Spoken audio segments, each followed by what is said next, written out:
Hello friends, आप सबका आपके अपने चैनल गोविंद लेक्चर्स में एक बार फिर से स्वागत है। तो कैसे हो आप सब? उम्मीद करता हूं आप सब अच्छे होंगे और आप सबकी पढ़ाई भी अच्छी चल रही होगी।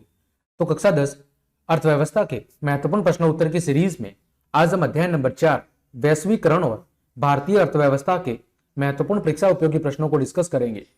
आपकी इकोनॉमिक्स के चैप्टर नंबर 1 से लेकर 3 तक सभी के हमने महत्वपूर्ण प्रश्न बहुत अच्छे से डिस्कस कर रखे हैं। वो सब क्लासेस आप चैनल की प्लेलिस्ट पर जाकर आराम से देख सकते हैं। इस क्लास में हम बात कर रहे हैं अध्याय 4 के महत्वपूर्ण परीक्षा उपयोगी प्रश्नों की। तो चलिए क्लास शुरू करते हैं। देखें, पहला प्रश्न है आपके सामने, विभिन्न देशों के बीच परस्पर संबंध एवं तीव्र एकीकरण को क्या कहा जाता है? तो विभिन्न देशों के बीच में परस्पर संबंध और तीव्र एकीकरण की जो प्रक्रिया है उसे कहते हैं वैश्वीकरण। क्या कहते हैं? वैश्वीकरण। प्रश्न संख्या 2, विदेशी व्यापार तथा विदेशी निवेश का प्रारंभ भारत में कब हुआ? विदेशी व्यापार और विदेशी निवेश का प्रारंभ भारत के अंदर कब हुआ? तो सन 1991 में। प्रश्न संख्या 3, अंतरराष्ट्रीय व्यापार को उदार बनाने और अंतरराष्ट्रीय व्यापार नियमों का निर्धारक कौन है? अंतरराष्ट्रीय व्यापार को उदार यानी कि आसान बनाना और उसके नियमों को डिसाइड करने का काम कौन करता है? तो वो करता है विश्व व्यापार संगठन। कौन करता है? विश्व व्यापार संगठन, WTO, वर्ल्ड ट्रेड ऑर्गेनाइजेशन। क्या नाम है? वर्ल्ड ट्रेड ऑर्गेनाइजेशन, विश्व व्यापार संगठन। ठीक है। और विश्व स्वास्थ्य संगठन, इसकी जो फॉर्म है वो क्या है? WHO, world health organization. आगे बढ़ते हैं। प्रश्न संख्या 4, एक से अधिक देशों में अपनी औद्योगिक इकाइयां और कार्यालय स्थापित करती है। वो कौन करती है? बहुराष्ट्रीय कंपनियां, मल्टीनेशनल कंपनीज होती है। वो एक से अधिक देशों के अंदर अपनी औद्योगिक इकाइयां और कंपनियां या कार्यालय स्थापित करती है। प्रश्न संख्या 5, दो या दो से अधिक देशों के बीच वस्तुओं और सेवाओं का आदान प्रदान क्या कहलाता है? तो उसे कहते हैं विदेशी व्यापार। ठीक है। जब दो या दो से अधिक देशों के बीच जो व्यापार होता है उसे कहते हैं विदेशी व्यापार। अंतरराज्यीय व्यापार किसे कहते हैं? दो या दो से अधिक राज्यों के बीच होने वाला व्यापार अंतरराज्यीय कहलाता है। देशी व्यापार क्या होता है? जब दो निजी जो क्षेत्र होते हैं, आसपास का जो एरिया होता है, वहां पर होने वाला जो व्यापार होता है उसको बोलते हैं देशी व्यापार। प्रश्न संख्या 6, वैश्वीकरण ने जीवन स्तर में सुधार और ज्यादा सुविधाएं प्रदान की है। कौन से देशों को? जो विकसित देश थे उन देशों के जीवन स्तर में सुधार और उन्हें और ज्यादा सुविधा प्रदान की है वैश्वीकरण ने। बहुराष्ट्रीय कंपनियां किस रूप में ज्यादा संपन्न मानी जाती है?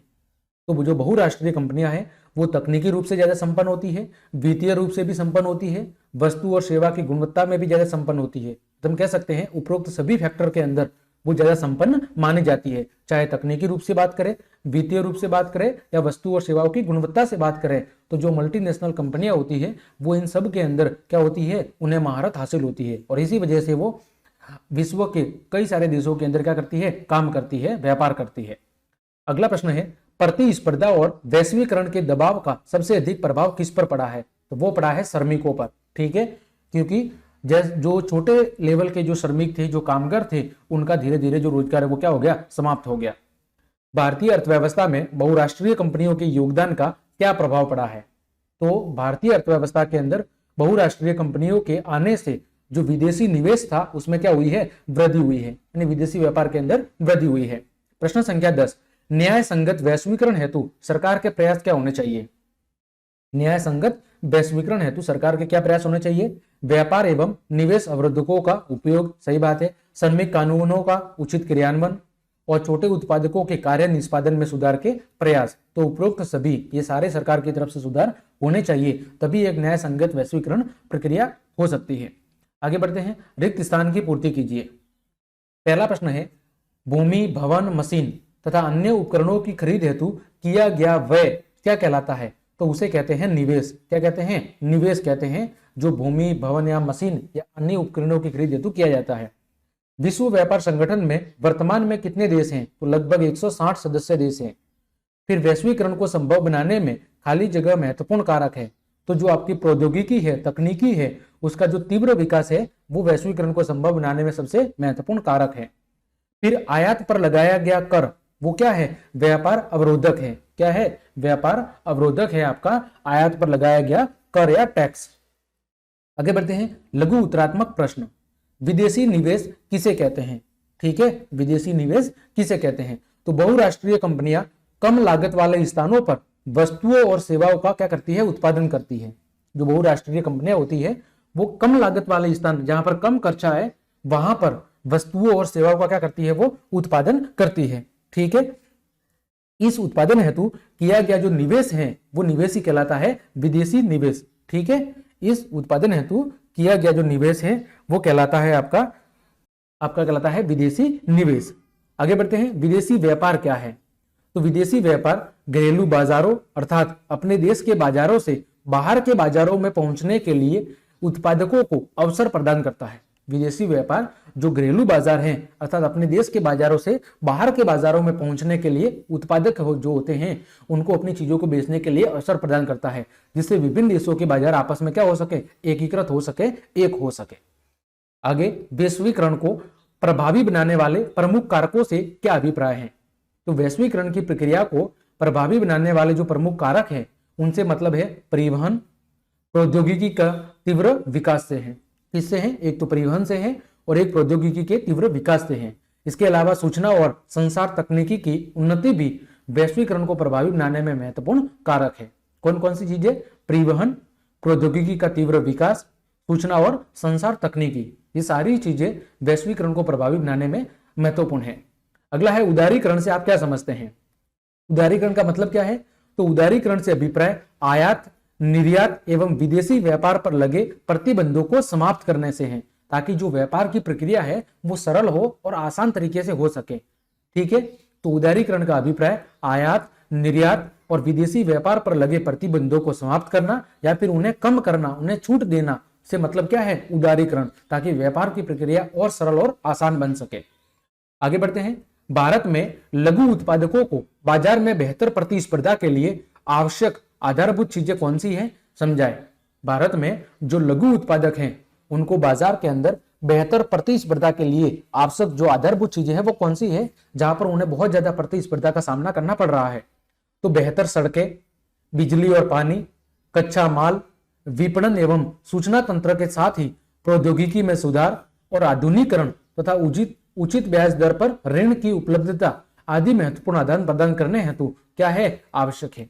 ये सारी चीजें अगर लघु उत्पादकों को बाजार के अंदर आसानी से उपलब्ध हो जाए तो वो बाजार के अंदर एक बेहतर प्रतिस्पर्धा उत्पन्न कर सकते हैं, अगर ये सारी सुविधाएं उन्हें बहुत ही कम दाम पर या बहुत ही सुव्यवस्थित तरीके से उपलब्ध हो जाए।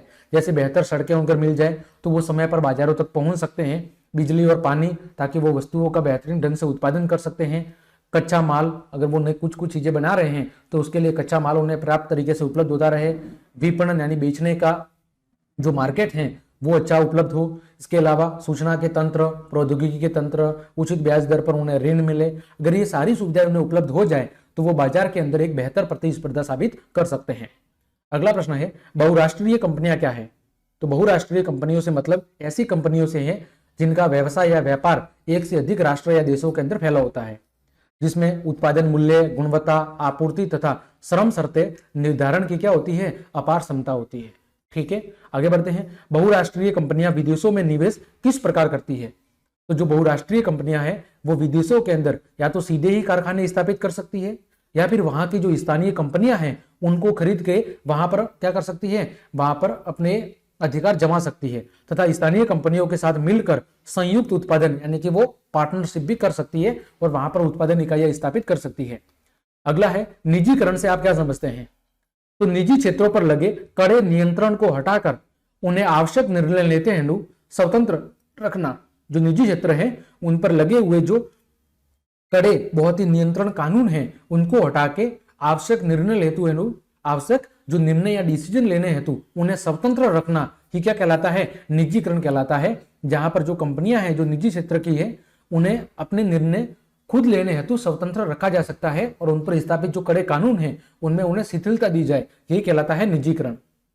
अगला, भारत में औद्योगिक विकास के क्षेत्र में निवेश का क्या प्रभाव पड़ा? तो बहुराष्ट्रीय कंपनियों के द्वारा निवेश के कारण भारत में विदेशी निवेश क्या हुआ है? बढ़ा है। इससे भारत में नए नए उद्योगों की स्थापना हुई है, साथ ही गुणवत्ता युक्त वस्तुओं की उपलब्धता और रोजगार के अवसरों में भी क्या हुई है? वृद्धि हुई है। अगला प्रश्न है, व्यापार अवरोधक से क्या मतलब है? तो सरकार के द्वारा लगाए गए वे प्रतिबंध जिनसे विदेशी व्यापार क्या होता है? नियमित होता है तथा नियंत्रित रहता है, वे सारे कहलाते हैं व्यापार अवरोधक। ठीक है, जिनकी वजह से विदेशी व्यापार नियमित होता है और कंट्रोल में होता है, उसे कहते हैं व्यापार अवरोधक। तो इस प्रकार हमने आपकी इकोनॉमिक्स के चैप्टर नंबर 4 के जितने भी महत्वपूर्ण परीक्षा उपयोगी प्रश्न बन रहे थे उन सभी की चर्चा बहुत अच्छे से कर ली है। उम्मीद करता हूं सारे प्रश्न आपकी परीक्षा के लिए उपयोगी साबित होंगे। तो क्लास देखने के लिए आप सभी को धन्यवाद। यदि आपको मेरी क्लास और मेहनत पसंद आई है तो फिर लाइक, कमेंट, शेयर और सब्सक्राइब जरूर ठोक दें। आज के लिए इतना ही। जय हिंद, जय भारत।